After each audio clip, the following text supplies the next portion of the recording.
എന്തായാലും മറ്റൊരു വാർത്ത പുറത്തു വരുന്നത് പരമോന്നത നേതാവ് ഇറാന്റെ അയത്തുള്ള അലി ഖമനേയി നമുക്കറിയാം യുദ്ധം ആരംഭിച്ച ആദ്യ ആഴ്ചയിൽ തന്നെ ആ ദിവസം തന്നെ കൊല്ലപ്പെട്ടിരുന്നു.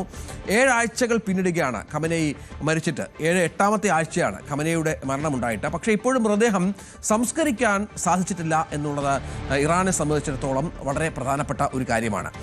വലിയ സംസ്കാര ചടങ്ങുകൾ നടത്തുന്നതുമായി ബന്ധപ്പെട്ടുള്ള അപകട സാധ്യതകൾ ഇറാനിയൻ അധികൃതർ വിലയിരുത്തുന്നു, ചൂണ്ടിക്കാട്ടുന്നു. അതാണ് പ്രധാനപ്പെട്ട കാര്യം. അതായത് തുടർച്ചയായി ഇസ്രായേലിൻ്റെയും US-ൻ്റെയും ആക്രമണങ്ങൾ നടക്കുന്ന പശ്ചാത്തലമുണ്ട്. ഒപ്പം ബഹുജന ഒത്തുചേരലുകളിൽ സംഘർഷമുണ്ടാകാനുള്ള പശ്ചാത്തലം കൂടി ഈ സംസ്കാര ചടങ്ങുകൾ വൈകുന്നതിന് പ്രധാന കാരണമായി മനസ്സിലാക്കുന്നുണ്ട്. അതിലൊന്ന് ഈ ആക്രമണങ്ങൾ നമുക്കറിയാം. സംസ്കാര ചടങ്ങാകുമ്പോൾ ഇറാനിലെ പ്രധാനപ്പെട്ട നേതാക്കൾ പങ്കെടുക്കും. അവിടെയും ആക്രമണം നടത്തി ഈ നേതാക്കളെ കൊലപ്പെടുത്താനുള്ള ഭീഷണി അല്ലെങ്കിൽ അത്തരമൊരു സാധ്യത കൂടി ഇറാൻ മനസ്സിലാക്കുന്നു. തുടർന്നാണ് ഈ സംസ്കാര ചടങ്ങുകൾ നടത്താൻ പറ്റാത്തത്.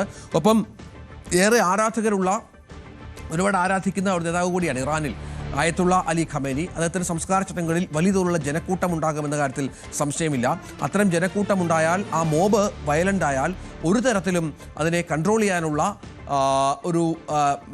ചിലപ്പോൾ സാധിച്ചില്ല എങ്കിൽ അത് വല്ലാത്തൊരവസ്ഥയിലേക്ക് രാജ്യത്തെ കൊണ്ടെത്തിക്കും എന്നും ആ രാജ്യം സംശയിക്കുന്നുണ്ട്. അതുകൊണ്ടാണ് ഖമനേയിയുടെ സംസ്കാര ചടങ്ങുകൾ ഇപ്പോഴും വൈകിപ്പിക്കുന്നത്. ഇപ്പോഴും ഖമനേയിയുടെ മൃതദേഹം സൂക്ഷിച്ചിരിക്കുകയാണ്. അത് എന്നത്തേക്ക് സംസ്കാരം ഉണ്ടാകുമെന്ന കാര്യത്തിലൊക്കെ ഇനി കാത്തിരുന്ന് കാണണം.